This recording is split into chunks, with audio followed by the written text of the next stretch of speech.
Sir मैंने देखा है कि पिछले कई सालों के अंदर जिस भी मरीज की यदि हम एक यूएसजी या सोनोग्राफी कराते हैं तो most of patients are having fatty liver.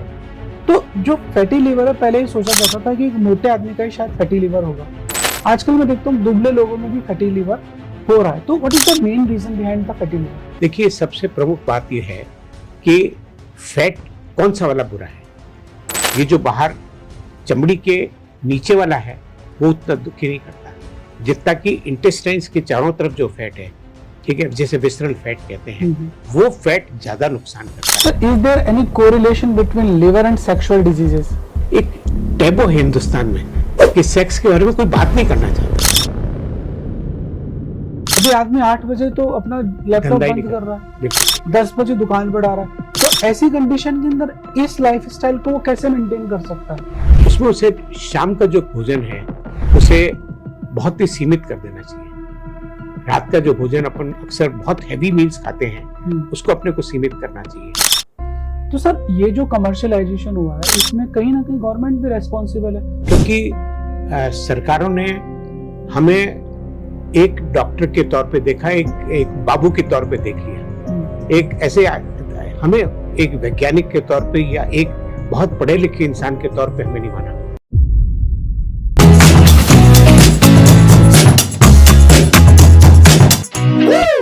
दोस्तों स्वागत है मेड माइक के न्यू एपिसोड के अंदर। और आज हमारे साथ हैं इंडिया की एक बहुत बड़े गैस्ट्रोएंटरोलॉजिस्ट डॉक्टर रमेश रूपराय। इनका नाम ही इनकी पहचान है और सर ने प्रोफेशन के अंदर ऑलरेडी 50 साल दिए हुए हैं। सर ने एम्स दिल्ली से डीएम गैस्ट्रोएंटरोलॉजी का कोर्स तब किया था जब सिर्फ ये ब्रांच नई पैदा हुई थी, नया पौधा डेवलप हुआ था। तो भारत के मशहूर गैस्ट्रोएंटरोलॉजिस्ट डॉक्टर रमेश रूपराय साहब का स्वागत। Welcome sir. बहुत बहुत धन्यवाद कि आपने इस मेडिमिक्स प्रोग्राम में मुझे आमंत्रित किया। मैं आपका आभार प्रदर्शित करता हूँ। सर सबसे पहला तो मेरा ये सवाल है कि जब आपने मेडिकल एजुकेशन चालू करी थी और आज की जो मेडिकल एजुकेशन है, क्योंकि आप एजुकेशन में भी रहे हैं, आप टीचर भी रहे हैं, बहुत सारे लोगों को आपने तैयार किया देश के लिए, उस सिस्टम में अब में क्या चेंजेज आए? आपने बहुत महत्वपूर्ण चीज की है। तब एक सेवा भाव से जिंदगी शुरू होती थी, आज कॉमर्शियलाइजेशन से शुरू होती है। पहले अध्ययन का एक ध्येय ये होता था कि हम कैसे मरीज की भावनाओं के साथ, उसकी हर एक कंप्लेंट्स के साथ में उसको एनालाइज करें और उसको एक नया डायग्नोसिस दें जो कि उसके लिए बहुत महत्वपूर्ण है। आज की तारीख में सुनना कम हो गया है क्योंकि मरीजों की भीड़ बढ़ गई है और हर काम एक टेस्ट से शुरू होता है, उसके डायग्नोसिस से वो नहीं होता। डायग्नोसिस टेस्ट के बाद होता है। एक प्रारंभिक अवस्था में जो क्लिनिशियन के तौर पे हमें एक डायग्नोसिस बना दिया था, क्योंकि उस जमाने में कोई टेस्ट होते ही नहीं थे, बिना टेस्ट के ही आप वही सब डायग्नोसिस करते थे जो आज करते हैं। तो आजकल क्लिनिकल मेडिसिन जिसमें कि मरीज के हाथ लगाकर उसकी भावनाओं को समझते हुए जो एक डायग्नोसिस किया जाता था, आज वो भावनाएं खत्म होती जा रही हैं। और हमारी पढ़ाई में भी शायद हमें ही कमी रही कि हमने एज ए टीचर्स अपने उन छात्रों को ये ना सिखा पाए कि जरूरी क्या है। लेकिन पूरे दुनिया में जैसे जैसे होता गया कि क्लिनिकल मेडिसिन कम होती गई और क्लिनिकल मेडिसिन के बाद टेस्टों को होने लगा। हमारी किताब जो है हैरिसन, वो लिखती है हमें टेस्टों को नहीं ट्रीट करना है, हमें मरीज की तकलीफों को ठीक करना है। ये एक भावना है जो पहली लाइन लिखी है उस हैरिसन में, आज हम भूलते जा रहे हैं। इसका नाम है क्लिनिकल मेडिसिन बाय हैरिसन। अब क्लिनिकल मेडिसिन हटके लेबोरेटरी जनरेटेड मेडिसिन हो गई। उसका रीजन क्या रहा सर? रीजन गलती कहाँ है? क्योंकि ये सारा समाज ही पैसे से ओरिएंट हो गया है। आज उस आदमी या उस डॉक्टर की पहचान उसके उन कार से होती है, उसके बंगलों से होती है, उसकी लेबोरेटरी से होती है, उसकी क्लिनिक से होती है कि कैसे अच्छी सजी हुई है। पहले जमाने में ये नहीं था। पहले डॉक्टर की पहचान थी, ये डॉक्टर है, कहीं उसके कोने में रहता है, कहाँ बैठा है, इससे कोई फर्क नहीं पड़ता था। आज वो समाज बदल चुका है। तो ये सबके लिए हो गया। ये मतलब डॉक्टर का कोई दोष नहीं है, क्योंकि समाज ही ऐसा हो गया है। बिना धन के कोई पूछ नहीं है किसी की। तो सर ये जो कमर्शियलाइजेशन हुआ है इसमें कहीं ना कहीं गवर्नमेंट भी रेस्पॉन्सिबल है। मुझे ऐसा लगता है कि जो डॉक्टर्स हैं वो वेल पेड नहीं है आज भी। बिल्कुल सही। क्योंकि आप ऑल ओवर वर्ल्ड घूमते हैं तो वहां जो एक आदमी एक इनकम सोर्स जनरेट कर रहा है यूएस में, यूके के अंदर या यूरोप के अंदर, तो वो मुझे लगता है कि कहीं ना कहीं उसकी भरपाई आदमी सोचता है कि मैं मरीज से करूं। बात बिल्कुल सही कह रहे हैं आप, क्योंकि सरकारों ने हमें एक डॉक्टर के तौर पे देखा, एक बाबू के तौर पे देख लिया, एक ऐसे हमें एक वैज्ञानिक के तौर पे या एक बहुत पढ़े लिखे इंसान के तौर पे हमें नहीं माना। जैसे कि यूजीसी ने टीचर्स के ग्रांट करके बहुत अच्छा दे दिया, यही ग्रांट अगर मेडिकल प्रोफेशन को भी दी जाती तो क्या नहीं होता। हम वहां बैठ के काम करते, हम रिसर्च करते। आज हमें उस भरपाई करने के लिए प्राइवेट प्रैक्टिस करनी पड़ती है। तो हमारी ध्यान का बंटवारा हो गया है, ये ध्यान का बंटवारा ही हमें दिक्कत कर रहा है। तो हमें सरकारों को ये सोचना चाहिए कि डॉक्टर एक ऐसा प्रोफेशन है जो अपनी ताज जिंदगी पढ़ता है और फिर पढ़ाता है और फिर उसके अलावा वो मरीजों की देखभाल करता है। ये कोई इंजीनियरिंग क्वालिफाइड की तरह बात नहीं है। बात जब आती है तो लोग सोचते हैं कि तनख्वाह उतनी देंगे लेकिन काम खूब कराएंगे। आज एक डॉक्टर को 100 से 150 मरीज रोज देखने पड़ते हैं, 10,000 मरीज एसएमएस जैसे अस्पताल में आते हैं। कैसे करेगा डॉक्टर काम?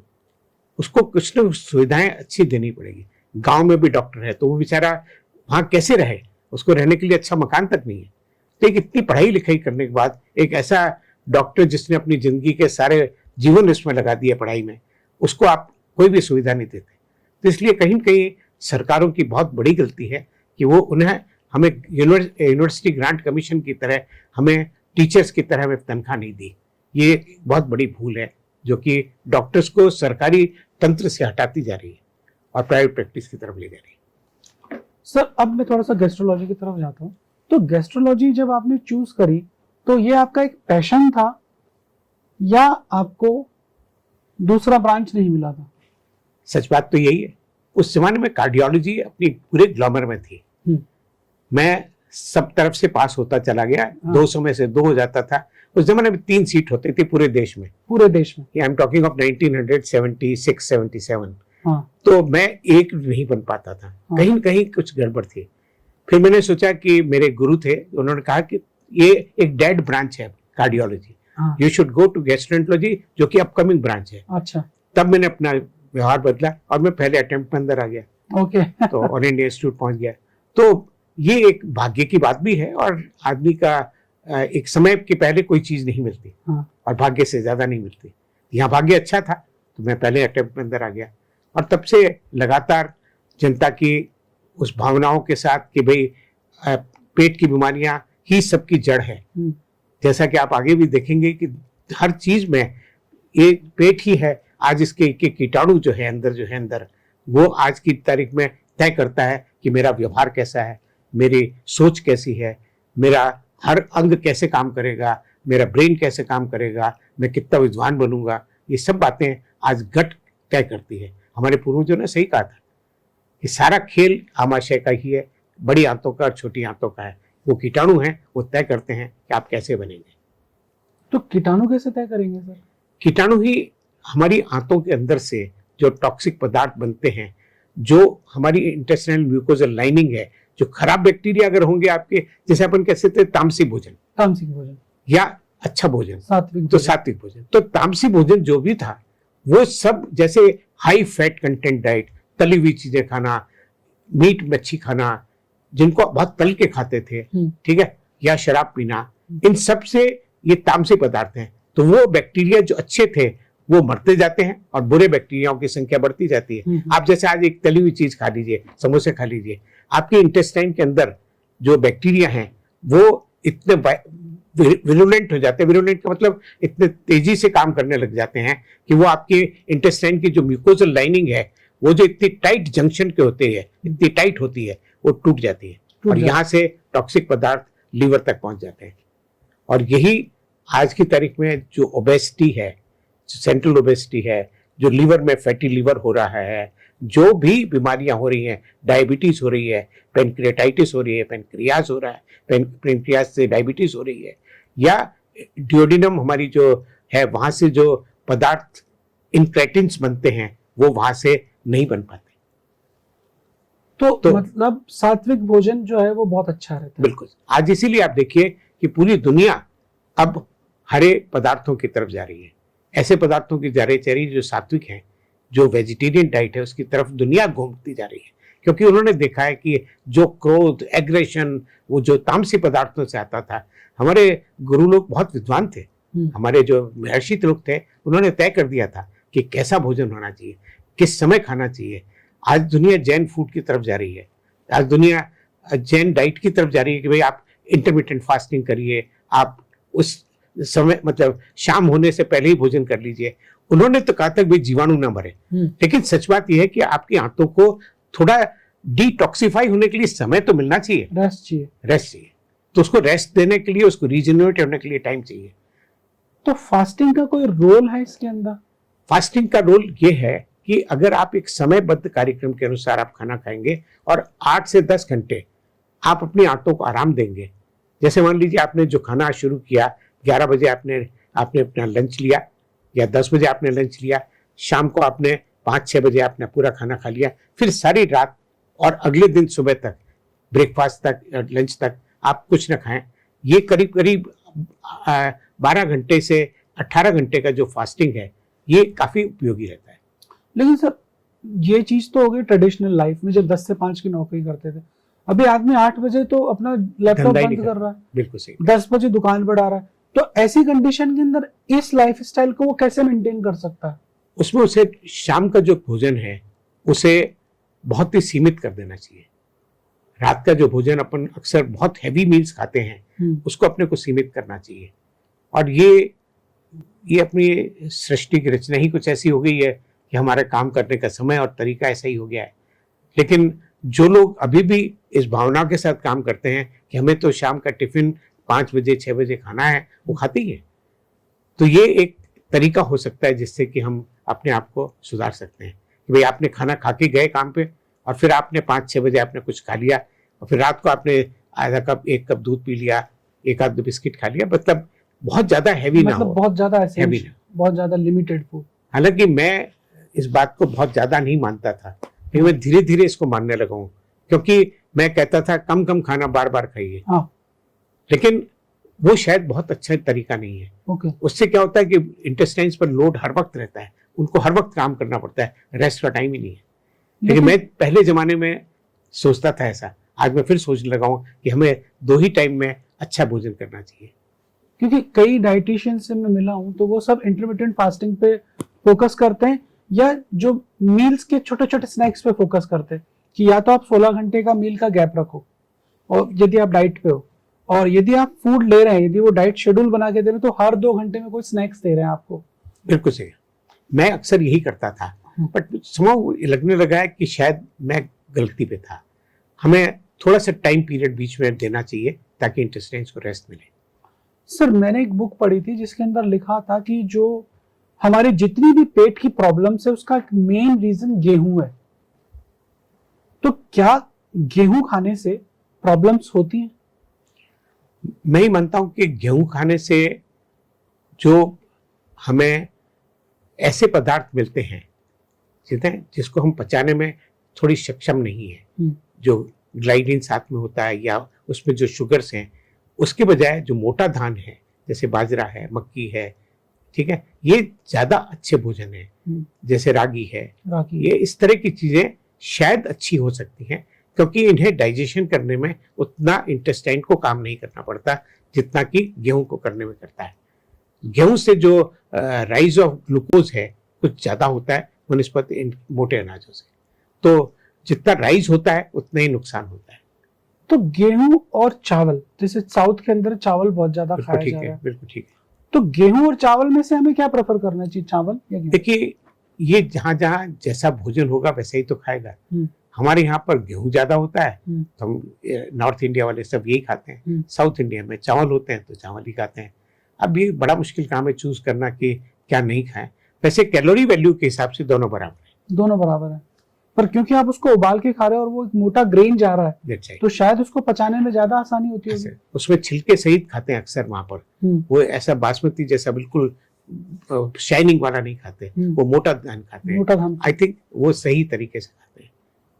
सर यदि हम वेज और नॉन वेज की बात करें तो जो हमारा पेट है, यदि हम हमारे सदियों से देखें तो जो आदमी का एवोल्यूशन हुआ है वो तो नॉन वेज से हुआ है। बिल्कुल सही है। तो अब हम वेजिटेरियन की तरफ जा रहे हैं, तो हमारा जो पेट है उसके अंदर क्या क्या चेंजेस हुए हैं? देखिए, सबसे बड़ा है कि नॉन वेजिटेरियन वाले जो हैं उनकी इंटेस्टाइन छोटी होती है, लार्ज इंटेस्टाइन छोटी होती है, स्मॉल इंटेस्टाइन भी छोटी होती है। वेजिटेरियन वालों के लिए चूंकि बल्क बहुत हो जाता है उसी कैलोरीज को प्राप्त करने के लिए, तो उनकी लार्ज इंटेस्टाइन भी बड़ी होती है और उनकी स्मॉल इंटेस्टाइन भी बड़ी होती है। तो जब बड़ी होती है तो नेचुरली उनको काम करने के लिए भी काफी मेहनत करनी पड़ती है। बट चूंकि जो तामसी वाली बात जो अपन बात करें कि जो बैक्टीरिया को अच्छा बनाते हैं, अच्छे बैक्टीरिया की संख्या हमारे आंतों में बढ़ाते हैं, वो वेजिटेरियन वाले ज्यादा करते हैं बनस्पत की नॉन वेजिटेरियन। तो एक आदमी को यदि चूज करना पड़े वेज और नॉन वेज में से, तो वो किस तरह से सोचे उस फूड के? तामसिक और सात्विक की बात नहीं करे, सिर्फ गट हेल्थ की बात करे तो गट हेल्थ में जो लाल मांस है, जो बकरे का होता है या गोट का होता है या गाय का होता है, वो थोड़ा सा अधिक फैटी कंटेंट वाला होता है। मुर्गे का और फिश सबसे अच्छी चीज है क्योंकि उसमें सिर्फ लीन मांस ही होता है या बोन होती है, मांस होता है, उसमें फैट बहुत ही कम होता है क्योंकि वो चलती बहुत ज्यादा है और उनकी वेट भी इसी से कम होता है। तो फैट उसमें कम होता है, प्रोटीन ज्यादा होता है, ताकि फिश एंड मुर्गे का या वो ज्यादा अच्छा है बनस्पत की लाल मांस के। लाल मांस से ज्यादा खाने से, अगर उसे रोस्टेड करके ज्यादा खाया जाता है तो कोलोनिक कैंसर दुनिया में हर में ज्यादा होता है, हिंदुस्तान में कम होता है। कुछ जेनेटिक फैक्टर्स भी हैं, लेकिन अधिकतर इंपॉर्टेंट बात यह है कि लाल मांस को रोस्टेड करके जब खाते हैं तो वो ज्यादा नुकसान करता है। तो मतलब यदि किसी आदमी को नॉनवेज का शौक है तो वो चिकन और फिश पे ज्यादा जोर दें। पर यदि हम यूरोप की बात करें तो यूरोप के अंदर फिश या चिकन को भी उबाल के ही खाया जाता है। हमारे इंडियन कल्चर के अंदर उसको भून के, फ्राई करके, शोरबा बना के खाया जाता है। तो मेरे हिसाब से वो ज्यादा खराब होता है कि उसको आप भून लेते हो तो उसमें कुछ बचता नहीं। भून लेने में और क्या नाम है, उसमें सारे तरह के पदार्थ डाले जाते हैं जो तामसी माने जाते हैं, है ना। गरम मसाले डाले जाते हैं, ऐसी चीजें डाली जाती है जिससे कि उसकी स्वाद अच्छा हो जाए, टेस्ट बढ़ जाए। अब हमने सदियों से इसी प्रकार का भोजन किया है। हमारी आंतें, हमारे शरीर के बैक्टीरिया भी उसी तरह से व्यवस्थित है कि कितने बैलेंस से चलें, इसीलिए हम अभी भी अच्छे लंबे जीवन को जी रहे हैं। तो इतना बुरा भी नहीं है हमारा भोजन, लेकिन हमें कम करना चाहिए इस तरह का भोजन जो कि बहुत तला हुआ भुना हो, जो इस तरह का हो। सर मैंने देखा है कि पिछले कई सालों के अंदर जिस भी मरीज की यदि हम एक यूएसजी या सोनोग्राफी कराते हैं तो most of patients are having fatty liver. तो जो फैटी लिवर है, पहले ही सोचा जाता था कि एक मोटे आदमी का ही शायद फैटी लिवर होगा। आजकल मैं देखता हूँ दुबले लोगों में भी फैटी लिवर हो रहा है। तो what is the main reason behind the fatty liver? देखिए, सबसे प्रमुख बात यह है कि फैट कौन सा वाला बुरा है। ये जो बाहर चमड़ी के नीचे वाला है वो उतना दुखी नहीं करता जितना कि इंटेस्टाइन्स के चारों तरफ जो फैट है, ठीक है, जैसे विसरल फैट कहते हैं, वो फैट ज्यादा नुकसान करता है। क्यों करता है? क्योंकि वो डायरेक्टली उसकी ब्लड सप्लाई जो वीनस ड्रेनेज है वो सीधा लीवर में जाता है। जब कभी ये फैट, ठीक है, जब लीवर में पहुंचता है और वहां पे ग्लूकोनियोजेनेसिस होता है, साथ में नए फैट का सृजन होता है और इसके साथ साथ इंसुलिन रेजिस्टेंस। तो देखा गया है कि जो पतले दुबले आदमी हैं उनमें भी फैटी लीवर आता है, मोटे हैं उनमें भी फैटी लीवर आता है। ये दोनों बराबर ही हैं क्योंकि जो मेटाबॉलिक फैक्टर्स हैं, जो जैसे डायबिटीज है, इंसुलिन रेजिस्टेंस है, विसरल फैट है, जितने पतले लोग हैं उनका विसरल फैट बहुत होता है। बाकी भले ही उनके पतले हाथ तो होंगे, लेकिन विसरल फैट बहुत ज्यादा होता है। तो हिंदुस्तान जो है वो बिल्कुल ट्रंकल ओबेसिटी है। ट्रंकल ओबेसिटी ये सबसे बड़ी समस्या हमारी। तो लीन आदमियों में भी ये सब हो सकता है क्योंकि उनके जो मेटाबॉलिक फैक्टर्स हैं वो भी बिल्कुल वैसे ही हैं। उनके भी ट्राइग्लिसराइड्स बहुत हाई हो सकते हैं, उनके भी जो इंटेक है फूड का उसके साथ इंसुलिन रेजिस्टेंस काफी हाई हो सकता है। तो ओबेसिटी ना हो तब भी लीन आदमी को भी लीन फैटी लिवर डिजीज भी हो सकती है। अल्कोहल जो पी रहा है उसका जो फैटी लिवर है और एक जो नॉन अल्कोहलिक फैटी लिवर है, दोनों में मेजर डिफरेंस क्या है? मेजर डिफरेंस तो डिपोजिशन तो वही फैट होता है। हाँ। उसी तरह फैट सेल्स जो अपने लिवर के सेल्स से वो बैलून करते हैं, वही मेलोरी बॉडीज दिखती हैं। हिस्टोलॉजी करीब करीब वैसी ही है जैसी नॉन अल्कोहलिक की है, अल्कोहलिक की है। बट अल्कोहलिक वालों का चूंकि न्यूट्रिशन और भी खराब होता है क्योंकि वो खाते भी बहुत कम है और अच्छा खाना नहीं खाते, तो उनकी समस्याएं बहुत ज्यादा है। तो नॉन अल्कोहलिक वालों की जो डेथ रेट है और जो अल्कोहल वालों की डेथ रेट है वो बहुत भिन्न है। तो मतलब दोनों के अंदर जो फैट है वो सेम है, लेकिन डेथ रेट उसमें ज्यादा है। बिल्कुल। लेकिन यदि आप अच्छा ड्रिंक ले रहे हो और साथ में अच्छा खाना खा रहे हो, न्यूट्रिशन वैल्यू है, तो फिर जो फैट आएगा वो दोनों का सेम रहेगा। सेम ही रहता है। इसमें न्यूट्रिशन का भी उतना रोल नहीं है जितना खुद अल्कोहल का है। अल्कोहलिक इंजरी ज्यादा है, अल्कोहलिक और वही फैट को डिपॉजिट करती है। अच्छा, कई मेरे पास पेशेंट्स भी आते हैं और कई आपके पास भी लोग आते हैं, तो वो बोलते हैं कि हर जगह मैंने सुना है कि कितनी मात्रा का अल्कोहल लिवर के लिए सेफ रहता है। सेफ कोई लिमिट नहीं है, कोई सेफ लिमिट नहीं है। हर मात्रा आपके लिए हानिकारक है। लेकिन वर्ल्ड हेल्थ ऑर्गेनाइजेशन ने और जो फैटी लिवर डिजीज की जो वर्क करने वाले हैं, उन्होंने एक लिमिट बांधी है कि 30 ग्राम प्रति हफ्ते अगर कोई मेल लेता है और 20 ग्राम कोई स्त्री लेती है तो सेफ है। लेकिन ये सेफ नहीं है कि आप इतना पिए, ये है इसके पीने से उतना नुकसान नहीं होगा जितना कि एक्सपेक्टेड है। इसीलिए इन्होंने पूरा नॉमेनक्लेचर ही बदल दिया है। इसको अब metabolic associated fatty liver disease कर दिया है। ठीक है, ये स्टीएटोटिक हेपेटाइटिस कर दिया है। मतलब फैट डिपॉजिट चाहे किसी भी रूप में हो वो नुकसान करता है, चाहे अल्कोहल से हो, चाहे ओबेसिटी से हो, चाहे डायबिटीज से हो, चाहे आपके कोलेस्ट्रॉल ज्यादा होने से हो, चाहे ट्राइग्लिसराइड ज्यादा होने से हो, चाहे हाइपरटेंशन से हो। हर 5 मेटाबॉलिक फैक्टर्स उसी तरह नुकसान करते हैं जितना अल्कोहल करता है। तो मतलब एक औरत 20 ml पर डे ले सकती है? नहीं, एक पैग प्रतिदिन 5 से 6 दिन टोटल। हाँ। और मेल 1.5 से 2 पैग ले सकता है 5 से 6 दिन। एक दिन उसे भी हॉलीडे करना चाहिए। लेकिन सोशल ड्रिंकिंग वाले जो होते हैं उन्हें एक पैग प्रतिदिन अगर वो लेते हैं तो उतना नुकसान नहीं करता, क्योंकि कोई सेफ लिमिट नहीं है। आपके इस पे डिपेंड करता है कि आपकी खुद का मेटाबॉलिज्म कैसा है, आप उससे पचा सकते हैं कि नहीं पचा सकते हैं। अगर पचा सकते हैं तो ये सब इस पे डिपेंड करता है कि आपका उसका एल्डिहाइड लेवल्स क्या है, क्या कितना आपके बॉडी उसको मेटाबोलाइज कर सकती है, उस पर डिपेंड करता है कि आप कितना पी सकते हैं। लेकिन कुछ लोग बियर पीते हैं, कुछ लोग विस्की पीते हैं, कुछ लोग वाइन पीते हैं, तो कौन सी ड्रिंक्स ज्यादा सेफ होती हैं? सेफ तो वही पहली बात है कि जैसा उसमें था। हाँ। सेफ तो कुछ भी नहीं है। सेफ कुछ नहीं है।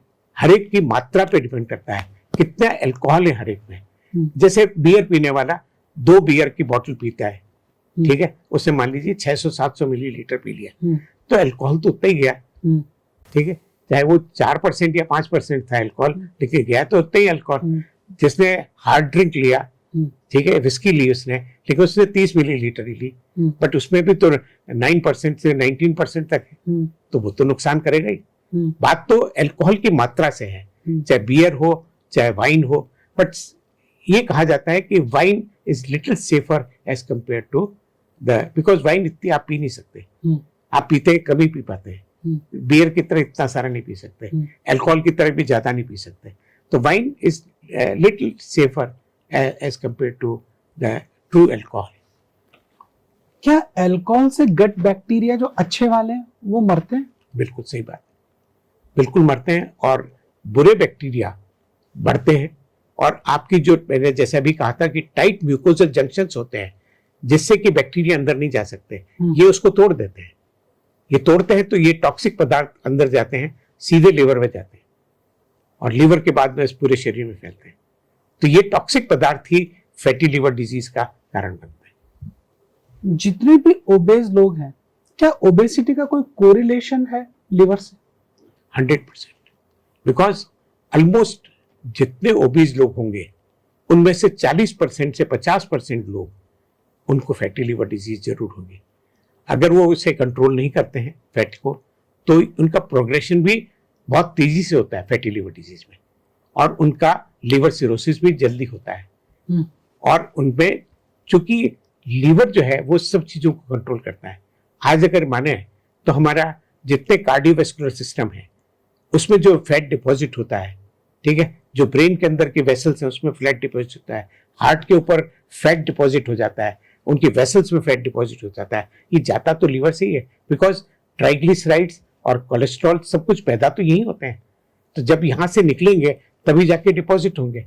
तो आज की तारीख में कहा जाता है कि लीवर डिजीज से आदमी कम मरते हैं वनिस्पत की किसी भी कार्डियोवैस्कुलर एक्सीडेंट से, चाहे स्ट्रोक हो, चाहे उसको हार्ट अटैक हो, चाहे उसको एंजाइना हो, मरेंगे उससे ज्यादा वनिस्पत लीवर डिजीज के।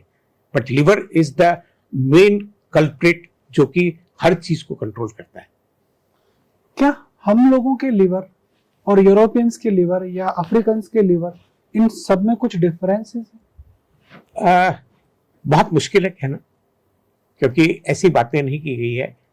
लेकिन पहले मानते थे कि हिंदुस्तान में बहुत कम फैटी लिवर डिजीज होता है, बट आज हम उनके एट पार है। वहां पे भी 30-35% लोग दुनिया के जो मोटे भी हैं, अल्कोहल भी यूज करते हैं, उनमें डायबिटीज भी है। हमें तो डायबिटीज और भी ज्यादा है, हमारा इंसुलिन रेजिस्टेंस बहुत ज्यादा है, हमारी ट्रंकल ओबेसिटी बहुत है। इस सब से फैटी लिवर डिजीज या लिवर रिलेटेड डिसरोसिस हमारा बहुत जल्दी प्रोग्रेस करता है वनिस्पत उनके। तो हमारी जो जेनेटिक बैकग्राउंड जो है वो उनसे भी ज्यादा खराब है। फैटी लिवर को क्या दुरुस्त किया जा सकता है? बिल्कुल सही कहा आपने, बहुत अच्छा प्रश्न है। हर आदमी सोचता है कि मैं दवाई खा लूं और मैं ठीक हो जाऊं, ये इसका कोई सब्स्टिट्यूट नहीं है। आपकी लाइफ स्टाइल चेंज करना ही आपके लिए सबसे जरूरी है। लाइफ स्टाइल कैसे करना है? आप अपना खाना 30% खाना कम करिए, आप वो सब खाइए, खाने में परिवर्तन मत करिए। भले ही चाहे आप शुगर खाते हैं आप कम कर दीजिए, 30% कर दीजिए, फैट खाते हैं 30% कम कर दीजिए, सब चीजें कम कर दीजिए। 30 से 45 मिनट तक रोज वॉकिंग करिए और कम से कम 15 मिनट तक रेजिस्टेंट एक्सरसाइजेस करिए। वॉकिंग तो आपने कर ली, इससे मसल्स तो चलने लग गई, जॉइंट्स चलने लग गए, लेकिन जो मसल का जो मास है वो बनता है एक्सरसाइज करना, रेजिस्टेंस, वेट ट्रेनिंग से। और वेट ट्रेनिंग हर आदमी के लिए जरूरी है, क्योंकि इसी से मसल्स की मास बनता है। लेकिन सर आपने कहा वेट ट्रेनिंग हर आदमी के लिए जरूरी है, और काफी जो लोग हैं जो 60 क्रॉस कर चुके हैं, जब वो हम उनको समझाते हैं कि यार वेट ट्रेनिंग इज इम्पोर्टेंट, तो वो बोलते हैं कि मैं बचपन से वॉक कर रहा हूँ, हमारे खानदान में सारे लोग वॉक कर रहे हैं, मैं कभी जिम गया ही नहीं। तो कैसे उनको हम ये चीज मैसेज दे सकते हैं? सबसे बड़ा मैसेज ये देना है कि आप जब चलते हैं तो आपके जॉइंट्स का लोकोमोशन तो अच्छा हो जाता है, लेकिन आपकी मसल्स की ताकत वो बढ़ेगी रेजिस्टेंट एक्सरसाइज से। जरूरी नहीं कि आप जिम जाएं, आप हमारी जितने छोटी मोटी एक्सरसाइजेज जो हमने बचपन से लेकर अब तक सीखी हैं वो सब काम आ सकती है। सिंपल सी टेस्टिंग अगर देखें, मैंने सुबह जो नमस्कार करता हूं तो मैं इसको जोर से दबा के रखूं तो ये भी एक रेजिस्टेंस एक्सरसाइज है। ओके, मैं दोनों हाथों को पकड़ के ऐसे जोर से करता हूं, 10 बार ऐसे करता हूं, छोड़ता हूं, 10 बार फिर ऐसे करता हूं, फिर मैं अपने हाथों को ऐसे करके जोर से दबा के रखता हूं, ऐसे करता हूं। मैं अपनी एक एक उंगली को इस तरह से करता हूं। अभी एक बड़ी अच्छी स्टडी आई थी जिसने कहा कि हैंड ग्रिप ये तय करता है कि आपका शरीर कैसा बनेगा, आपकी डिजीजेस कितनी होंगी, हार्ट अटैक्स कितने होंगे, स्ट्रोक्स कितने होंगे। तो इसलिए मैं सबसे एक चीज कहता हूं, अपनी उंगलियों को दबाइए और इतनी दबाइए, देखिए कि आप कितना अपने हाथ में पैदा कर सकते हैं, हाथ में दम कितना पैदा कर सकते हैं। बहुत प्रेशर लगा। हाँ। सिंपल सा है, एक छोटी सी बॉल रखिए, बॉल को दबाने की कोशिश करिए, अपने हाथों को रोज सुबह से शाम तक इसको एक्सरसाइज कराते रहिए।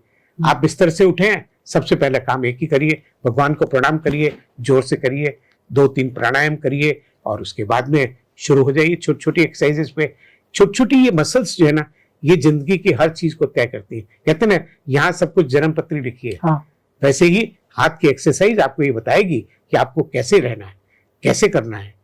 छोटा सा एक्सरसाइज है, आप अपने हाथ को ऐसे करिए और इसको यों करके ऊपर की तरफ लाइए, फिर इसको नीचे की तरफ ले जाइए, फिर इसको ऊपर लाइए। छोटी छोटी एक्सरसाइजेस करिए, बहुत अच्छा रहेगा। आप इस हाथ को ऐसे तो मोड़ने की कोशिश करिए और दबा के रखिए, दोनों हाथों का काम हो जाएगा।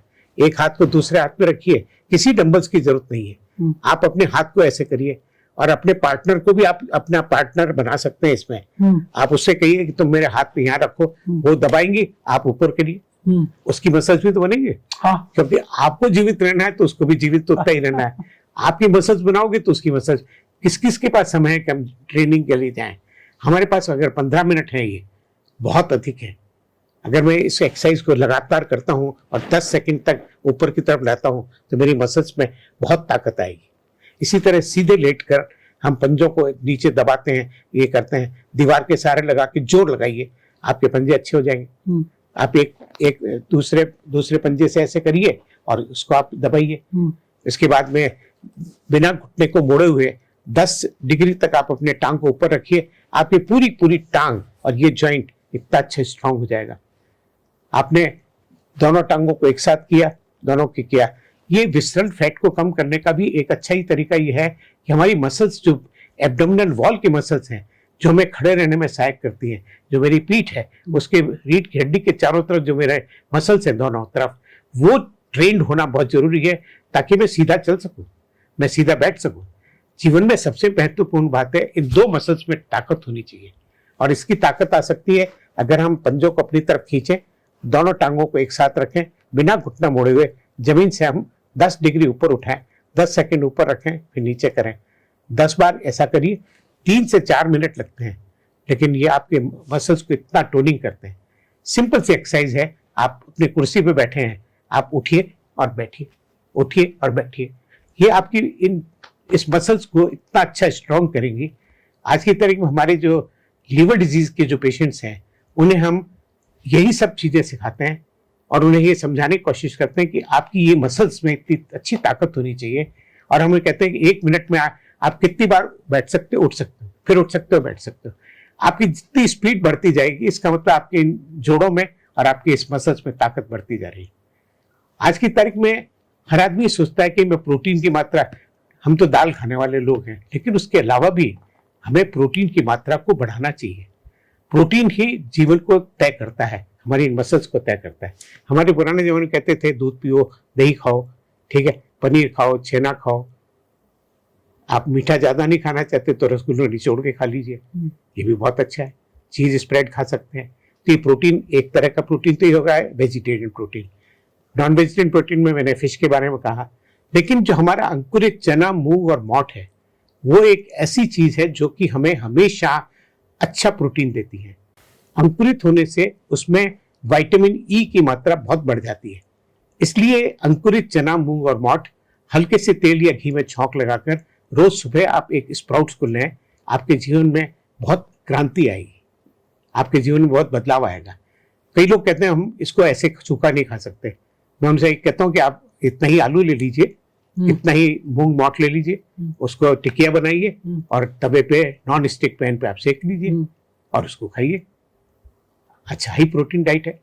आपने काला चना ले लिया, आपने राजमा ले लिया, आपने अंकुरित मूंग मोठ और ये ले लिया, किसी भी की आप टिकिया बनाते जाइए और खाते जाइए, बड़ी अच्छी स्वादिष्ट रहेगी। Sir, way protein is safe?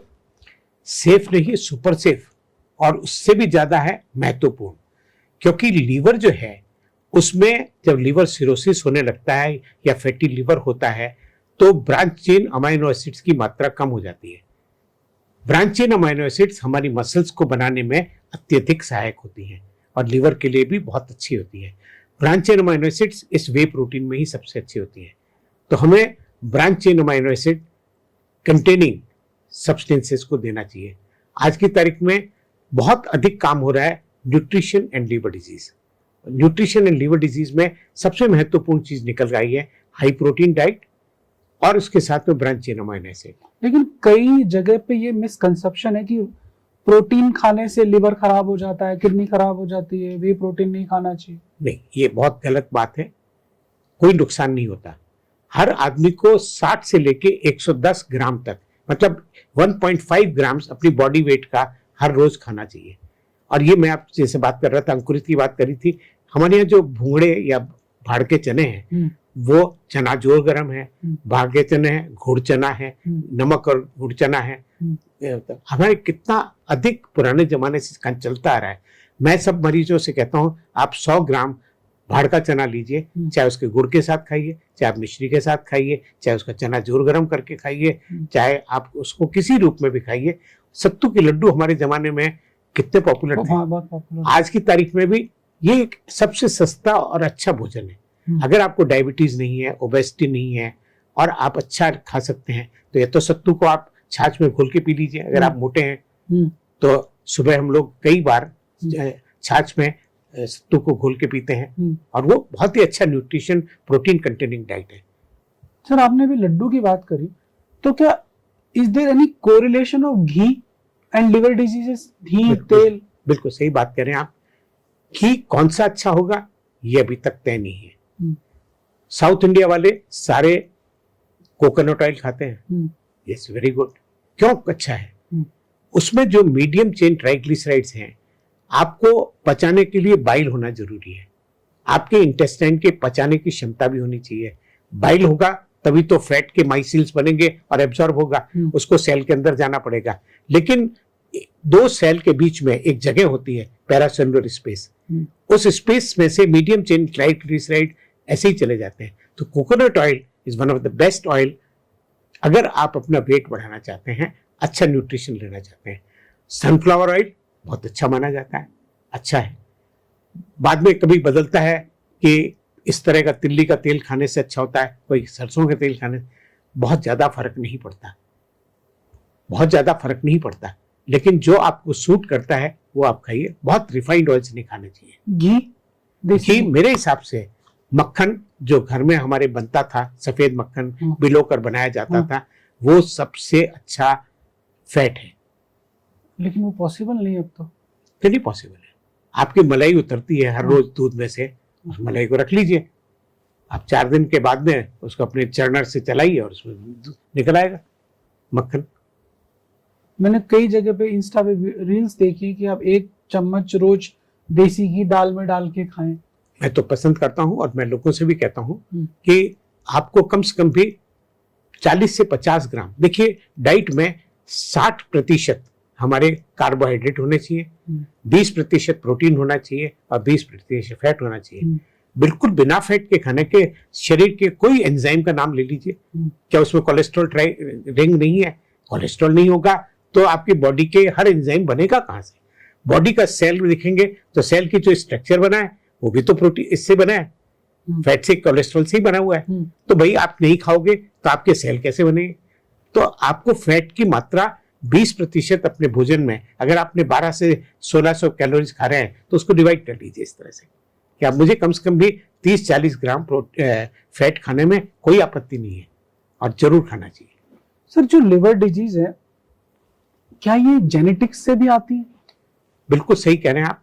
Liver disease, cardiac disease सभी कुछ जीन्स पर निर्भर करती है और एक PNPLP जो होता है जीन है ना, वो जीन फैटी लिवर डिजीज वाले मरीजों में सबसे ज्यादा होता है।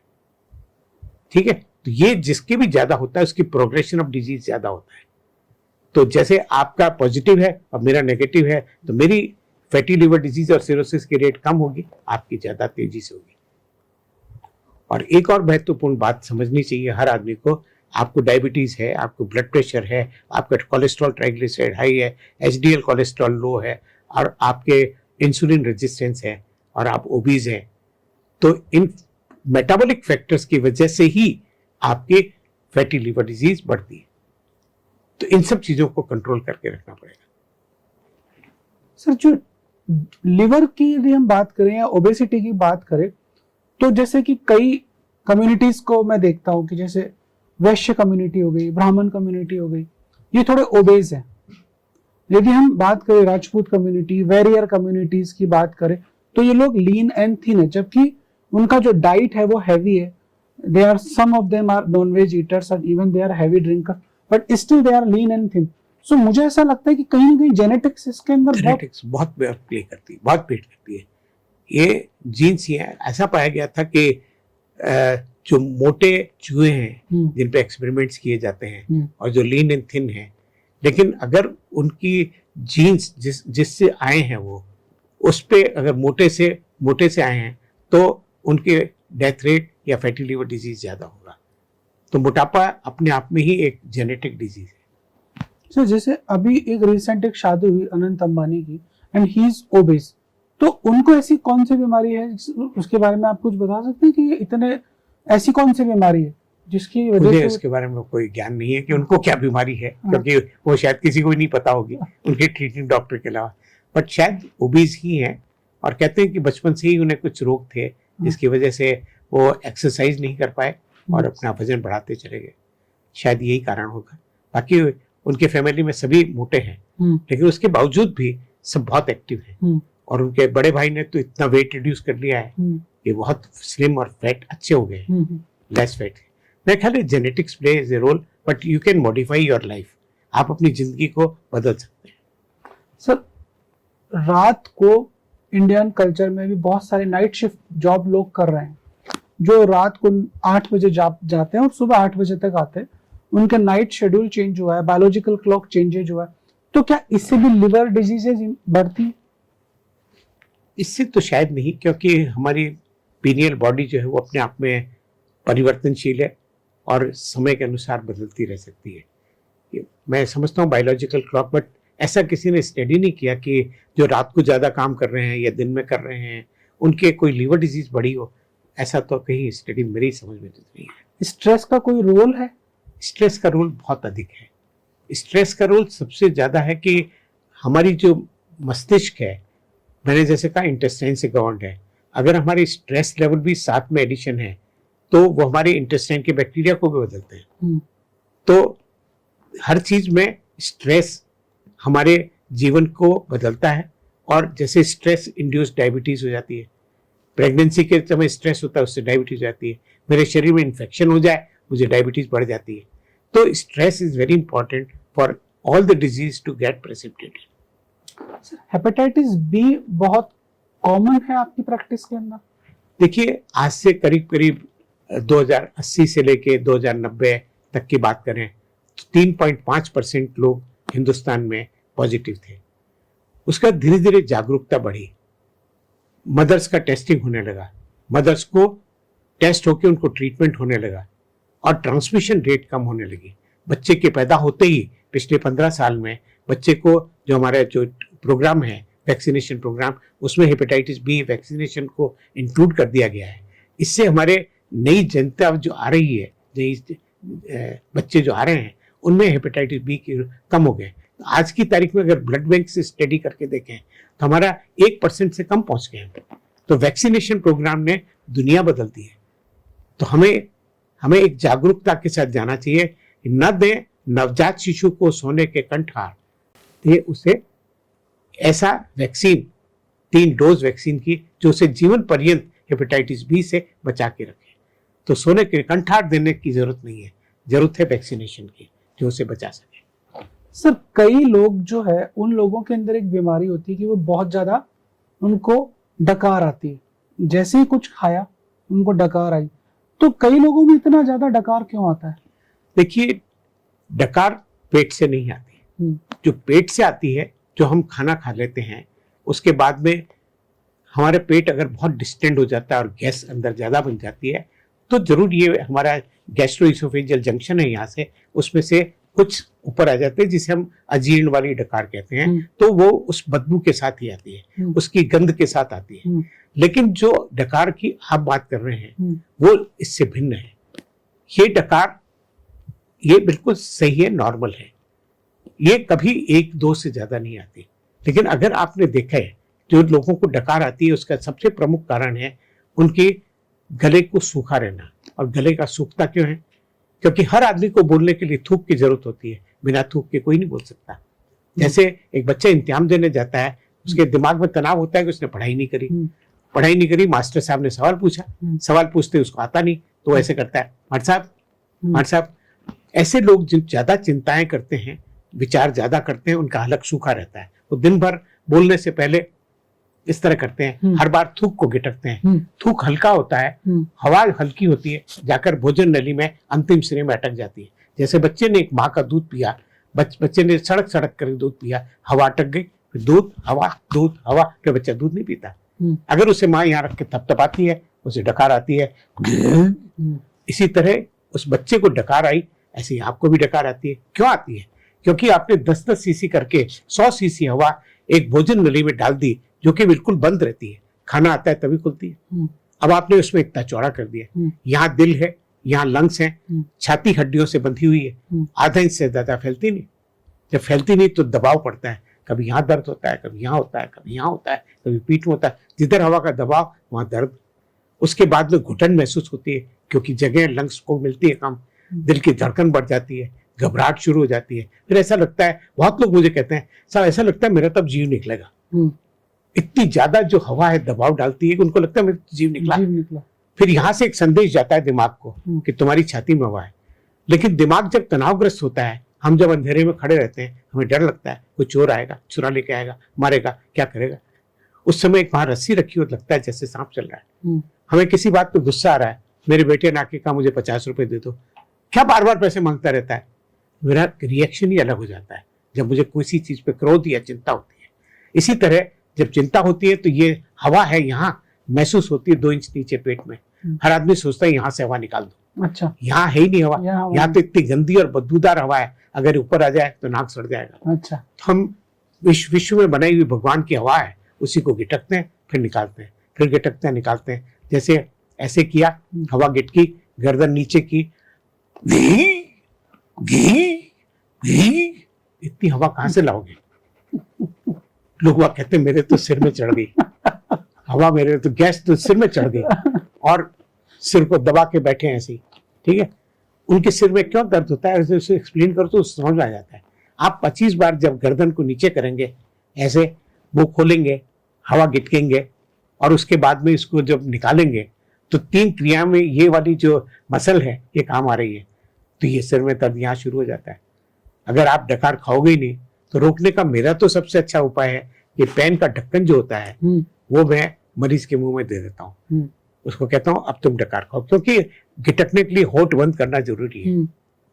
बिना होठ बंद किए आप गिटक नहीं सकते, और अगर ये लगी हुई है यही से वो बाहर आ गई, गिटक नहीं सकते तो निकाल नहीं सकते।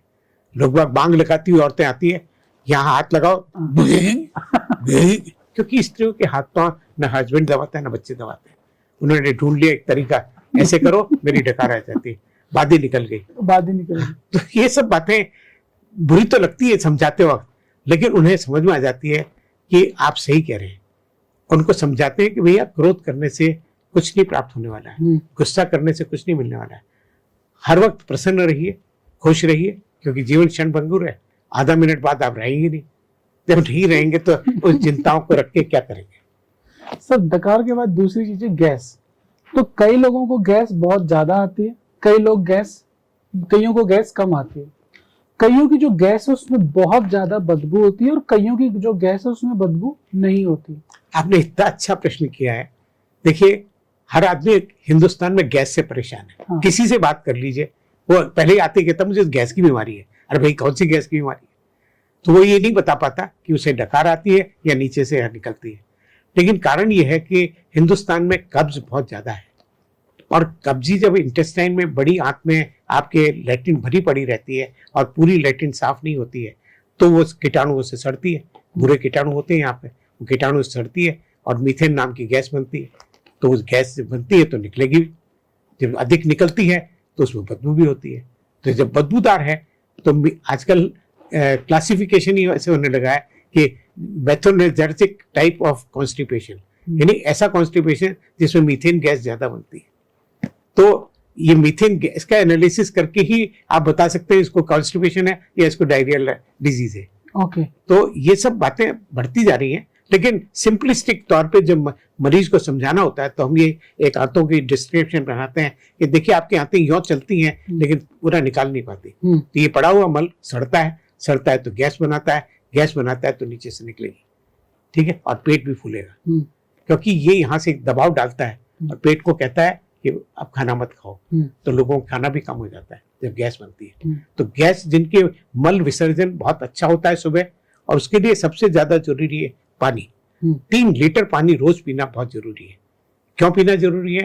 कि 5 लीटर सर्कुलेशन में ब्लड होता है, ब्लड में सर्कुलेशन में ब्लड होता है। उसके लिए पानी नहीं होगा तो पानी सब जगह से खौंस के, चाहे किडनी से निकाले, चाहे आपकी चमड़ी से निकाले, चाहे कहीं से निकाले, चाहे आपकी लेट्रिन में से निकाले, लेट्रिन सख्त होती चली जाती है। क्योंकि अगर आपने पानी नहीं पिया तो 3 लीटर पानी यानी 1 गिलास पानी हर घंटे से पीना जीवन के लिए बहुत जरूरी है।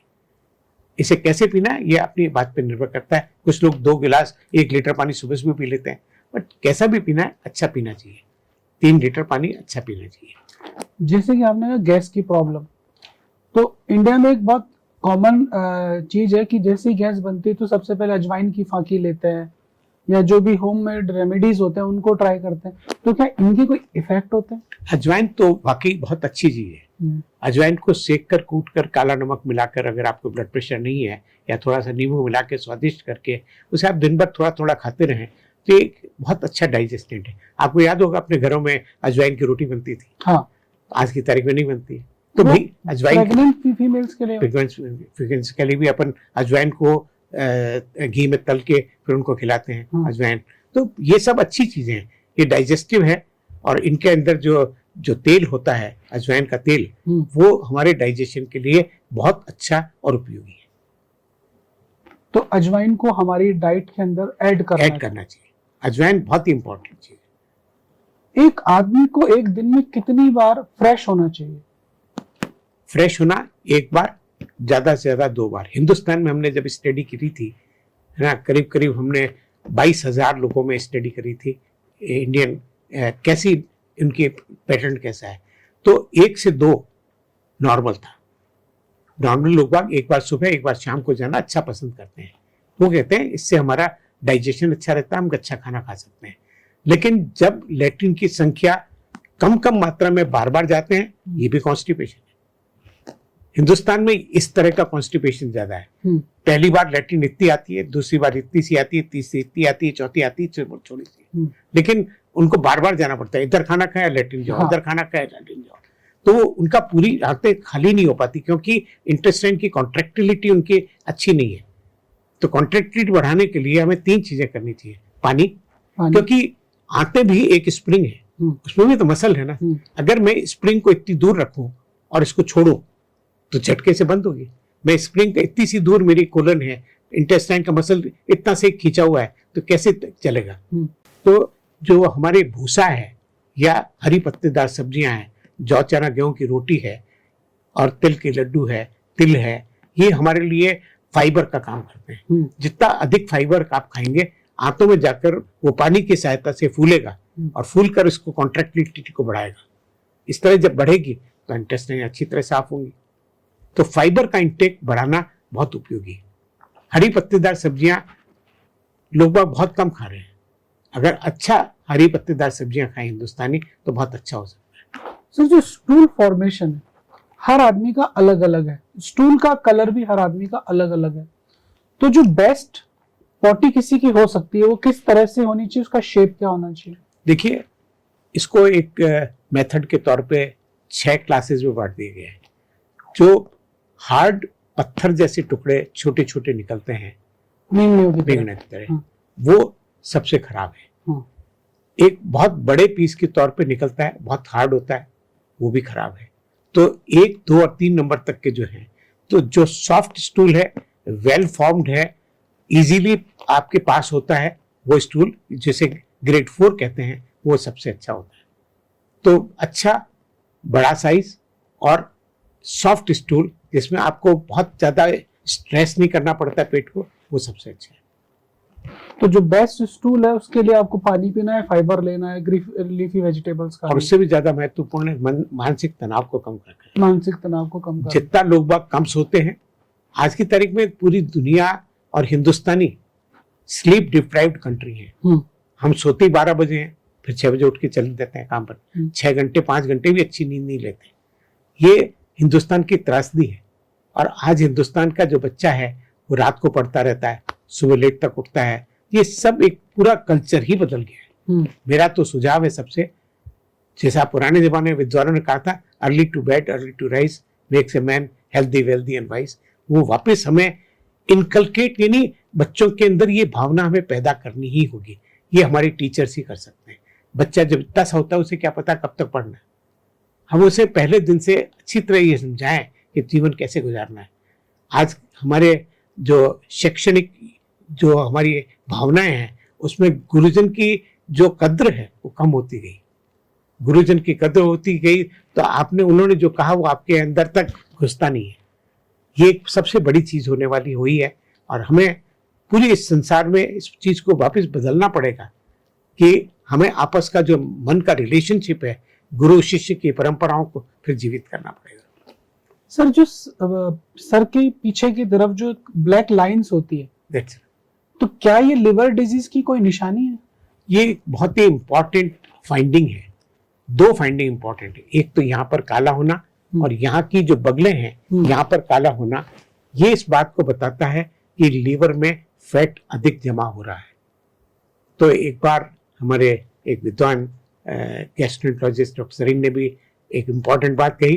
उन्होंने कहा कि नाइयों को सिखाना चाहिए कि जब बाल काटे और उसके अगर ब्लैक लाइन है तो उसे कहे साहब डॉक्टर साहब पास चले जाइए। ये एक अच्छी भावना है जिसे हम आगे से आगे प्रोपोगेट कर सकते हैं कि हम एज डॉक्टर भी, एज लेमैन भी, अगर किसी को हम देखते हैं इस तरह से तो हमें उसको प्रेरित करना चाहिए कि वो अपनी जांच कराए और अपने आप को ठीक करे। मस से इससे बहुत ज्यादा रिलेशन नहीं रखते, लेकिन जहां तक मेरी जानकारी है कोई ज्यादा बड़ा रिलेशनशिप नहीं है। ब्लैक लाइंस का डेफिनेटली 100% है। सर, आपने भी डॉक्टर सरीन की बात करी और मैंने उनका एक पॉडकास्ट सुना था, उसमें वो चाय और कॉफी के ऊपर डिबेट कर रहे थे, तो क्या आप उनकी बात से सहमत हैं? मैं बहुत सहमत नहीं हूँ। हिंदुस्तान पिछले करीब 150 सालों से चाय का अभ्यस्त रहा है। हाँ। तो चाय हमारे जीवन का एक अभिन्न अंग बन चुका है। चाय की कैफीन जो है वो बहुत हमारे लिए स्टिमुलेंट की तरह काम करती है। अच्छी चीज है, चाय पे चर्चा भी अच्छी होती है, तो सब कुछ अच्छा है। लेकिन जो स्टडीज उन्होंने कोट करी, मैं थोड़ा सा उस पर ये कहना चाहता हूँ, ये रिट्रोस्पेक्टिव स्टडीज है। 10,000 लोगों ने कॉफी पी, उनको लीवर में फैट कम आया, लेकिन हो सकता है उसमें और भी कंट्रीब्यूटरी फैक्टर्स बहुत होंगे, कॉफी अकेली थोड़ी थी। लिखा गया कैंसर लीवर का कम होता है अगर आप कॉफी पीते हैं। उसमें भी एक बड़ी अच्छी चीज कही है कि जो स्टारबक्स की कॉफी है या एक दूसरी कंपनी की कॉफी है, और वो भी इतना बड़ा मग, और वो भी ब्लैक कॉफी, हिंदुस्तान का आदमी तो बिना दूध की कॉफी पी नहीं सकता। बट ठीक है, आज की तारीख में यंगस्टर्स अपने आप को स्वस्थ बनाने के लिए 2 कप कॉफी पी रहे हैं, अच्छी बात है। बिना दूध की पी रहे हैं, बिना शक्कर की पी रहे हैं, बहुत अच्छी बात है। Black coffee is certainly according to the studies it is a good one. बट हिंदुस्तान में अभी तक हमारे पास वो कॉफी बीन्स नहीं है। वो बीन्स वाली कॉफी होना जरूरी है। हमारी नेस्कैफे जो है उसमें वो चीज नहीं है जो कि इस तरह की बीन्स होती है, तो फर्क बहुत है। तो चाय सेफ है, हम पी सकते हैं? चाय कॉफी बिल्कुल सेफ है। कॉस्ट उसमें सारे स्टडीज में कॉस्ट ऑफ कॉफी पर ही किया गया है। कॉस्ट ऑफ कॉफी तो हो सकता है स्पॉन्सर्ड होगा। सर, मेरे पास एक क्वेश्चन आया कि क्या लिवर डिजीजेस लेमन वाटर पीने से उनमें डिटॉक्सिफाई होती है? लेमन तो अपने आप में भी विटामिन सी तो हर चीज में डिटॉक्सिफाई करता है। क्या बुरा है अगर हम उस विटामिन सी को पीते हैं? बट मेरी जानकारी में नहीं है कि किसी ने ये कहा हो कि लीवर का फैट जल जाएगा अगर आप लेमन पिएंगे। ऐसा मैंने तो नहीं सुना कहीं। सर, सबसे इंटरेस्टिंग बात यह है कि आपकी जो भी बातें हैं वो हम सबको इतना कनेक्ट कर रही है। बड़ा मजा आ रहा है आपके साथ बात करने में। बच्चों में कोल्ड ड्रिंक्स का बड़ा क्रेज रहता है, तो क्या कोल्ड ड्रिंक्स लिवर को नुकसान करती है? बहुत, क्योंकि उसमें उन्होंने जो मक्का या मेज है उस ऑयल का शुगर यूज किया है, और फैटी लिवर को जिस हिसाब से अमेरिका में बढ़ा वो इसी मेज के कारण और मेज ऑयल के कारण बढ़ा, क्योंकि उसमें जो शुगर है वो शुगर सीधा लीवर में जाके डिपॉजिट होती है। तो कोल्ड ड्रिंक में वही शुगर है, वो उसको मीठा जो बना रहे हैं वो उससे बना रहे हैं, इसलिए ये बहुत ही हानिकारक है। कोल्ड ड्रिंक अपने आप में सबसे खराब चीज है। आज की तारीख में हम सबको रोज कहते हैं कि आप भले ही कोई भी फ्रेश जूस पी लीजिए, उतने पैसे में फ्रेश जूस पी सकता है आदमी। वो एक एडिक्शन है, क्योंकि उसमें एरेटेड होता है, बबल्स उठते हैं, एक एडवर्टाइजमेंट आता है, उसकी भावनाएं होती हैं, वो बहुत खराब दिमाग को प्रभाव डालती है। लीवर डिजीज पे इस मंथ का जो हमारा अमेरिकन जर्नल ऑफ गैस्ट्रोएंटरोलॉजी आया है, उसमें मैं आपको एक तस्वीर दिखाऊंगा कि उसमें लीवर को अच्छे फैट, अच्छे के लिए सब पीली चीजें दिखाई है। जैसे सरसों का तेल अच्छा है हमारे लिए, पीले जितने भी पीले फल हैं वो बहुत अच्छे हैं। हमारे पास अच्छा सेब है, वो भी बहुत अच्छा है। तो लीवर के लिए जितने भी फ्रूट्स हैं वो बहुत ही उपयोगी है। फ्रूट्स की जो शुगर है वो उतनी हानिकारक नहीं है जितनी कि हमारी केन शुगर से आने वाली शुगर है। तो हमें केन शुगर से आने वाली शुगर जो रिफाइंड है उसे कम से कम उपयोग करना चाहिए। फ्रूट्स से बनी हुई, आज की तारीख में आप देखेंगे गुड़ नया तरह का आने लगा है, ठीक है, जो खजूर का गुड़ आने लगा है। ये अच्छा है, क्योंकि खजूर में जो शुगर है वो बहुत डिफरेंट है। तो हमें अपने आप को बदलना पड़ेगा। रिफाइंड शुगर्स की बजाय हमें गुड़ की तरफ ही रहना चाहिए, जिसमें कम रिफाइंड होता है और अच्छा रहेगा। सर, एक कहावत है कि किसी आदमी का दिल जीतना है तो उसके पेट से उसके दिल तक पहुंचा जा सकता है। बहुत ठीक कहा आपने, क्योंकि दुनिया में दो ही चीजें महत्वपूर्ण है, जीभ का स्वाद, और स्वाद के बाद में उसका पाचन तंत्र होने के बाद उसका निकास। दुनिया में यही चीज सबसे इंपॉर्टेंट है, क्योंकि यहीं से सब कुछ एनर्जी मिलती है। हार्ट को एनर्जी भी तो यहीं से मिलती है। तो किसी का दिल जीतना हो तो उसे अच्छा भोजन कराइए, और अच्छी तरह का भोजन करवाइए तो उसका मल विसर्जन अच्छा होगा। मल विसर्जन अच्छा होगा तो उसकी तबीयत भी अच्छी होगी। एक बहुत छोटी सी बात बताऊंगा। अकबर ने पूछा कि जिंदगी में सबसे ज्यादा सुख कब मिलता है? सबने कहा, किसी ने कहा ये खाने से मिलता है, किसी को ये सोना पहनने से मिलता है, किसी को हीरे खाने से होता है। बीरबल का नंबर आया तो उसने कहा सर एक ही चीज से मिलता है, सुबह झाड़ा अच्छा हो, दुनिया में इससे अच्छा कुछ नहीं हो सकता। और उन्हें बहुत नाराजगी हुई। उसने एक दिन अकबर को घर बुलाकर जमाल घोटा पिलाया और सुबह 4 बजे उनको घोड़े पे बिठाकर ले गया और कहीं रुकने नहीं दिया। एक स्थिति यह आई कि अकबर बादशाह ने कहा भाई मैं नहीं कर सकता। वो झाड़ी के पीछे गए, निवृत्त हो गया है। बीरबल ने पूछा कैसे हो महाराज? अरे क्या आनंद आया। तो जीवन में सबसे महत्वपूर्ण है हम क्या खाते हैं, कैसा खाते हैं और कैसा विसर्जन होता है। यही सब एनर्जी का सोर्स, सारा कुछ यही है। पेट ही एनर्जी को देता है। लीवर हमारा सबसे बड़ा यंत्र है जो कि डिटॉक्सिफाई भी करता है, अच्छी चीजें बनाता भी है, बुरी चीजों को खराब भी डिटॉक्सिफाई भी करता है। तो लीवर सबसे महत्वपूर्ण है, इसीलिए इसको ध्यान दीजिए। कहते हैं जिगर अच्छा होना चाहिए। जिगर यहाँ है या यहाँ है कुछ पता नहीं। Sir, is there any correlation between liver and sexual diseases? बहुत अधिक है। आज की तारीख में हम लीवर सिरोसिस के बाद में हम बात भी नहीं करते उससे, क्योंकि डायबिटीज, हाइपरटेंशन, ओबेसिटी ये सब एक साथ जुड़े हुए हैं, क्योंकि लीवर ही इसके पीछे कारण है। ठीक है, तो जब लीवर डिजीज होती है और डायबिटीज भी है तो सेक्सुअल डिस्फंक्शंस भी ज्यादा होते हैं। ओबेसिटी है तो हम परफॉर्मेंस नहीं कर सकते, क्योंकि पेनाइल डिस्फंक्शन रहता है, पेनाइल साइज छोटी हो जाती है। ओबेसिटी बहुत होती है तो परफॉर्मेंस भी पुअर होती है। और जितने लोग भी डायबिटीज, ओबेसिटी, हाइपरटेंशन या लिवर सिरोसिस से ग्रसित हैं, उन सब में सेक्सुअल डिस्फंक्शन होता है। हम इस पार्क में एक टैबू है हिंदुस्तान में कि सेक्स के बारे में कोई बात नहीं करना चाहता, जबकि ये सबसे महत्वपूर्ण चीज है। जीवन चलता ही इसी से है। ये जीवन का स्वर्गिक सुख देता है, तो क्या हम उस स्वर्गिक सुख के बारे में बात ना करें? ये एक टैबू को हिंदुस्तान से हटना ही पड़ेगा। आज की तारीख में गवर्नमेंट ने सेक्स एजुकेशन को एक इम्पॉर्टेंट इंटीग्रल पार्ट बनाया है 10वीं क्लास के बाद। ये मेरे हिसाब से बहुत अच्छा है, क्योंकि ये हमारे होने वाली जो मानसिक व्याधियां या मानसिक विकृताएं जो हमारे डेवलप हो रही है समाज में, जो कि हमारे सेक्स से रिलेटेड है, वो थोड़ी थोड़ी कम होंगी, क्योंकि जब हम इस पे बात करेंगे हम इस पे बारे में अच्छी बातें सोच सकेंगे। मेरे हिसाब से तो लीवर डिजीजेस जो कि डायबिटीज, हाइपरटेंशन, ओबेसिटी से रिलेटेड है, क्योंकि उसी से होता है लीवर डिजीज, तो सेक्सुअल डिस्फंक्शन भी एक इंपॉर्टेंट चीज है। हम पिछले साल तक sex disease in liver cirrhosis में बात ही नहीं करते थे। आज हमारे संस्थान है, हमारे सोशल, हमारी जो साइंटिफिक मीटिंग्स होती हैं, आजकल हम इन बातों पे बात करने लगे हैं कि फटीग क्या होती है, सेक्सुअल डिजीज क्या होती है, क्या इसकी इंपॉर्टेंस है, how to tackle this problem, this very important. हमें इस बारे में सोचना चाहिए। तो जो लिवर डिजीज या ओबेस पेशेंट्स है, उनके अंदर सबसे ज्यादा कॉमन सेक्सुअल प्रॉब्लम कौन सा होता है? क्योंकि सबसे इंपॉर्टेंट है टेस्टोस्टेरोन, क्योंकि जब भी लिवर सिरोसिस होता है या लिवर डिजीज होती है तो टेस्टोस्टेरोन का लेवल या टेस्टिस का काम करना कम हो जाता है।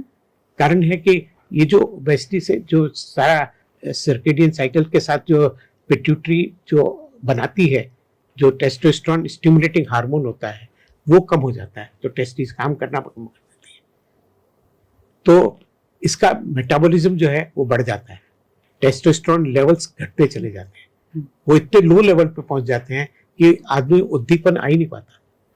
तो इसको हम मसल्स को भी आप जानेंगे कि एक मर्द की मसल और एक स्त्री की मसल में क्या फर्क है, क्योंकि टेस्टोस्टेरोन लेवल्स ही इसको डिसाइड करते हैं कि हमारी मसल्स कैसी होंगी। तो आजकल हम जितने भी लोग हैं जो सिरोटिक्स हैं, उन्हें हम इस डिसफंक्शन को दूर करने के लिए high protein diet, vigorous exercise ताकि उनकी मसल्स स्ट्रांग हो, साथ में ब्रांच चेन अमीनो एसिड देते हैं और साथ में टेस्टोस्टेरोन का इंजेक्शन हर 15 दिन पे लगाते हैं। उससे उनकी मसल्स भी अच्छी होती हैं, उनका सेक्सुअल डिसफंक्शन भी इंप्रूव होता है और प्लेजर्स ऑफ लाइफ भी बढ़ते हैं, क्योंकि जो टेस्टोस्टेरोन लेवल है वो बढ़ाना जरूरी है। तो जो मेजर पॉइंट है वो टेस्टोस्टेरोन को हमें फोकस करना पड़ेगा। लेकिन जो लिवर पेशेंट है उनमें हार्डनेस का इशू रहता है, टाइमिंग का इशू रहता है? दोनों ही है, क्योंकि उनके विचारों पे erectile dysfunction is a play of the brain he circulation को बढ़ाता है, तो इरेक्शन प्रॉपर होता है, हार्डनेस बढ़ती है। लेकिन जब ये ही विकृत होता है या खराब होता है तो इरेक्टाइल डिसफंक्शन होता है, मतलब हार्डनेस भी कम होती है और उसका टाइमिंग पीरियड भी कम हो जाता है। तो हार्डनेस पे ज्यादा होता है सर डायबिटीज वालों में, इरेक्टाइल डिसफंक्शन ज्यादा है, डायबिटीज, लिवर डिजीज, कोई भी प्रॉब्लम है, इरेक्टाइल डिसफंक्शन ज्यादा होता है। तो मतलब आपके जो पेशेंट्स हैं उनमें दोनों प्रॉब्लम्स काफी कॉमन है। बहुत कॉमन। इनफर्टिलिटी भी सिरोटिक्स में इनफर्टिलिटी बहुत अधिक होती है। जो यंग फीमेल्स हैं जो सिरोटिक्स हैं, उनमें प्रेगनेंसी होना काफी कम हो जाता है, क्योंकि हार्मोन का प्रोडक्शन ही कम हो जाता है। मेल्स में ओलिगोस्पर्मिया होना भी अधिक हो जाता है, क्योंकि टेस्टिस ही काम नहीं करती, तो प्रोडक्शन ऑफ द स्पर्म ही कम हो जाते हैं। स्पर्म होते भी हैं तो डिसफंक्शनल होते हैं, डेड ज्यादा होते हैं। तो ये बहुत अधिक स्टडीज नहीं है इसके बारे में जहां तक मेरी जानकारी है, बट जहां तक मैंने देखा है उन सिरोटिक्स में इरेक्टाइल डिसफंक्शन के साथ साथ उनके टेस्टोस्टेरोन लेवल लो होने की वजह से उनके स्पर्म काउंट और स्पर्म सेल्स भी कम हो जाते हैं। सर, इंडिया के अंदर जैसे ही किसी को कोई इशू होने लगता है, तो जैसे उसने कोई कचौरी खाई या कुछ भी खाया और उसको एसिडिटी डेवलप हुआ, तो सबसे पहले दुकान पे जाएगा, एक ओमेज ले लेगा, एक पेंटोसिड ले लेगा, या और भी कोई भी डाइजीन की गोली खाए, कोई भी डाइजीन की गोली। तो क्या ये सेफ है? जितने भी प्रोटॉन पंप इनहिबिटर्स हैं, जैसे ओमेप्राजोल है, पेंटाप्राजोल है, एसोमेप्राजोल है, ये सन 90 से लेके लगातार उपयोग में आ रहे हैं। आज इनको करीब करीब 35 साल हो गए हैं। इस 35 सालों में बहुत सारे साइड इफेक्ट्स के ऊपर बातें हुई, लेकिन एक्सेप्ट वन, जिसे क्लॉस्ट्रीडियम डिफिसिल इंफेक्शन कहते हैं, उसके अलावा ये कोई दुष्प्रभाव नहीं डालती। न किडनी खराब होती, थोड़ा बहुत असर आता है लेकिन बहुत रेयर है। उन लोगों में आता है जो जिनमें प्री एग्जिस्टिंग डिजीज होती है। जो लॉन्गिट्यूडनल स्टडीज की गई है 5 साल की, उसमें उन्होंने बिल्कुल पाया है कि न तो हार्ट डिजीज बढ़ती है, न उनके किसी भी तरह की किडनी डिजीज बढ़ती है, न उनके कोई बोन पे असर आता है, न कैंसर रिस्क बढ़ती है। It's one of the most safe drugs used in centuries. तो ये लंबे समय तक ले सकते हैं? आराम से ले सकते हैं। मैं सन 90 से ले रहा हूँ और आज तक ले रहा हूँ। तो कोई साइड इफेक्ट? कोई साइड इफेक्ट नहीं, किसी तरह का कोई। उन्होंने कहा डिमेंशिया हो जाता है, अभी डिमेंशिया उम्र के साथ होगा, हो सकता है।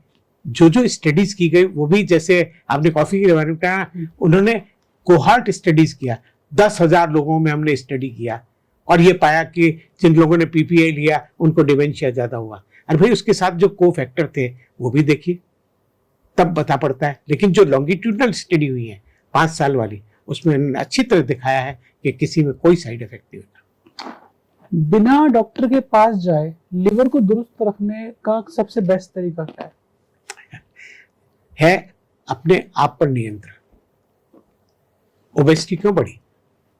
आप अब सन 47 के हिंदुस्तानी को देखिए, इतना दुबला पतला सा था। आज हम बहुत मोटे हैं, ट्रंकल ओबेसिटी हो गई है। वो लोग बहुत फिजिकल एक्सरसाइज करते थे, आज हम बिल्कुल फिजिकल एक्सरसाइज नहीं करते।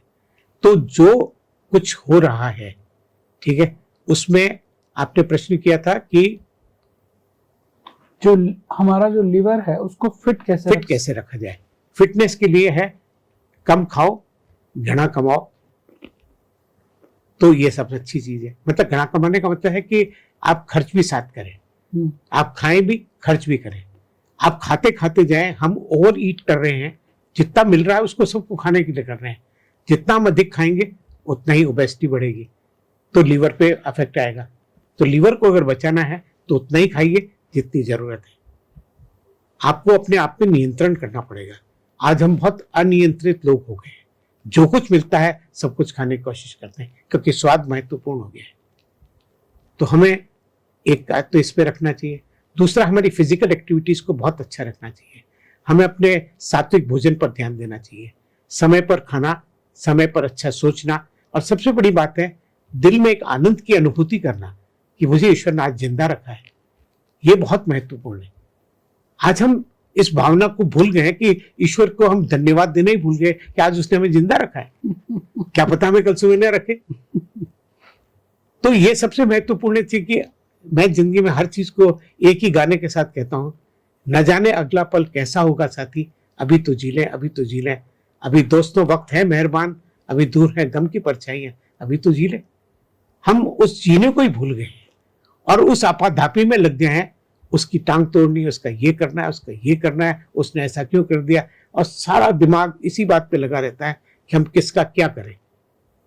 लेकिन ये नहीं सोचते कि मेरी आत्मा ही संतुष्ट और खुश होनी चाहिए।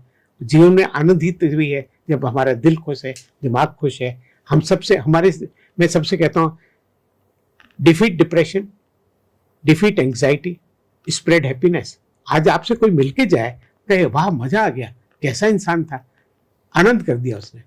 ऐसी भावनाएं अपने अंदर जगाइए, वही आपके जीवन की सफलता है।